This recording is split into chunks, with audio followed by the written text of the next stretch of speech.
आज के दिन इंडिया और इजराइल का इत्तेहाद किसी की आंखों से ढका छुपा नहीं है।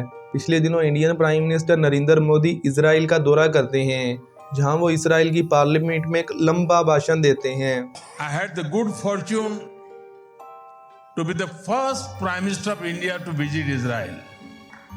जहां एक तरफ ICC यानी इंटरनेशनल क्रिमिनल कोर्ट ने नेतन्याहू को जंगी मुजरिम करार दिया हुआ है और पूरी दुनिया में 125 से ज़ायद ममालिक ने नेतन्याहू के अरेस्ट वारंट जारी किए हुए हैं। यानी अगर कभी भी नेतन्याहू वहां पर सफ़र करता है तो इसको गिरफ्तार कर लिया जाएगा, जिसमें बरतानिया, जर्मनी, नॉर्वे और नीदरलैंड जैसे बड़े ममालिक भी शामिल हैं। और वहीं नरेंद्र मोदी इजराइल में जाकर माई डियर फ्रेंड नेतन्याहू का नारा लगा रहे हैं। तो ऐसे में सीधा सवाल ये है कि मोदी को इजराइल से इतनी मोहब्बत क्यों है, क्योंकि मोदी इंडिया की तारीख का पहला ऐसा प्राइम मिनिस्टर है जिसने इजराइल के 2 दौरे किए हैं, पहला 2017 में और दूसरा अब 2026 में। I had the good fortune to be the first Prime Minister of India to visit Israel. तो आइए फिर आज की इस वीडियो में हम जानने की कोशिश करते हैं कि इंडिया और इजराइल के गठजोड़ का असल मकसद क्या है और इससे सबसे ज़्यादा नुकसान किसे होगा। Meeting up with nuclear weapons, or from nuclear weapons meeting up with the militant Islamic regime. The first is called Iran, the second is called Pakistan. देखिए, अभी इसमें तो कोई ढकी छुपी बात नहीं है।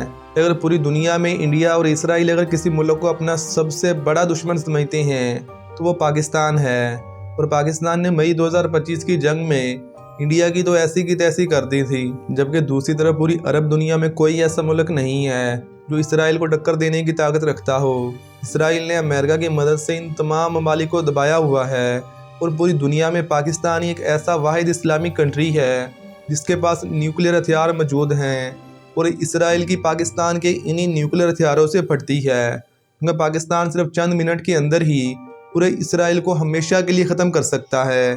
और इसराइल के लिए तो पाकिस्तान के 2 से 3 बम भी काफ़ी हैं। इसीलिए इसराइल डायरेक्ट तो कभी भी पाकिस्तान पर हमला करने की जुर्रत नहीं कर सकता। इसीलिए हमेशा वो भारत को अपना मोहरा बनाकर इस्तेमाल करता है। और जब मई 2025 में पाकिस्तान और भारत की जंग हुई थी तो इस जंग में इसराइल ने भारत को फुल सपोर्ट किया था, फिर चाहे वो ड्रोन्स हों, मिसाइल हों या दूसरी टेक्नोलॉजी, ये सारी की सारी टेक्नोलॉजी इसराइल ने भारत को फराहम की थी। तो भी अगर आप ज़रा गौर से देखेंगे तो आपको नेतन्याहू और नरेंद्र मोदी के अंदर काफ़ी सारी सिमिलैरिटीज़ देखने को मिलेंगी। हालांकि दोनों के मज़हब के अंदर ज़मीन आसमान का फ़र्क है। जहां एक तरफ हिंदू गाय की पूजा करते हैं, उसको अपनी माता मानते हैं, वहीं दूसरी तरफ इसराइल के यहूदी उसी गाय को काट कर खाते हैं, बिल्कुल मुसलमानों की तरह। लेकिन इस सब के बावजूद मोदी और नेतन्याहू के दरमियान काफ़ी सारी सिमिलैरिटीज़ हैं। जैसा कि मोदी इंडिया के मुसलमानों से शदीद नफरत करता है। जब वो गुजरात का वज़ीर आला था इसने वहाँ पर बड़ी तादाद में मुसलमानों को कत्ल करवाया था, जबकि दूसरी तरफ नेतन्याहू भी फ़लस्तीन के मुसलमानों से शदीद नफरत करता है। पिछले सिर्फ 2 से 2.5 सालों में नेतन्याहू ने फ़लस्तीन के अंदर तकरीबन 80 से 90 हज़ार मुसलमानों को शहीद कर दिया है। जहाँ एक तरफ नरेंद्र मोदी भारत के अंदर हमेशा हिंदू मुसलमान के बुनियाद पर सियासत करते हैं और वो वोट लेने के लिए हमेशा ये दिखाने की कोशिश करता है इस देश का हर हिंदू खतरे में है। अगर यहाँ पर मुसलमानों की हुकूमत आ गई तो मुसलमान यहाँ पर शरिया का कानून नाफज करेंगे, इस देश के हर हिंदू को ज़बरदस्ती मुसलमान बनाएंगे। इसलिए यहाँ का हर हिंदू खतरे में है। अगर हिंदू को बचाना है तो आपको भाजपा को वोट देना होगा। जबकि दूसरी तरफ नेतन्याहू भी इसराइल की अवाम को फ़लस्तीन के मुसलमानों से डराता है और ख़ुद को इसराइल के वजूद का दामन दिखाने की कोशिश करता है कि मेरी वजह से आज तक इसराइल बचा हुआ है, और इसी बुनियाद पर वहाँ के लोगों से वो वोट लेता है। और आजकल तो नेतन्याहू की करप्शन के ख़िलाफ़ इसराइल के अंदर बड़े बड़े केसेस चल रहे हैं और अगले ही साल इसराइल के अंदर इलेक्शन भी होने वाले हैं। और इसराइल की अवाम नेतन्याहू के फ़ैसलों की वजह से कोई ज़्यादा खुश नहीं है, क्योंकि पिछले 2 से 3 सालों में इसराइल की पूरी दुनिया में बहुत ज़्यादा बदनामी हुई है। वो तमाम ममालिक और उनकी अवाम जो आज से 3 से 4 साल पहले तक इसराइल के साथ खड़े होते थे हर मामले में, आज वो इसराइल की कातिलाना हरकतों की वजह से इसराइल से नफरत और फ़लस्तीन के मुसलमानों से मोहब्बत करने लग गए हैं। और पूरी दुनिया में इसराइली अवाम का कारोबार तबाह हो रहा है, क्योंकि आए दिन मुस्लिम हो या नान मुस्लिम सभी मिलकर इसराइली प्रोडक्ट का बाइकाट करने के लिए मुहिम चलाते हैं। इसीलिए आने वाले इलेक्शन में नेतन्याहू को अपनी कुर्सी खतरे में नज़र आ रही है। इसीलिए उसने नरेंद्र मोदी को बुलाया है ताकि लोगों का पर्सपेक्टिव थोड़ा तब्दील हो। और दूसरी तरफ इंडिया के अंदर से कुछ लोग मोदी पर ये इल्ज़ाम लगा रहे हैं कि वो मोसाद के इशारों पर नाच रहा है।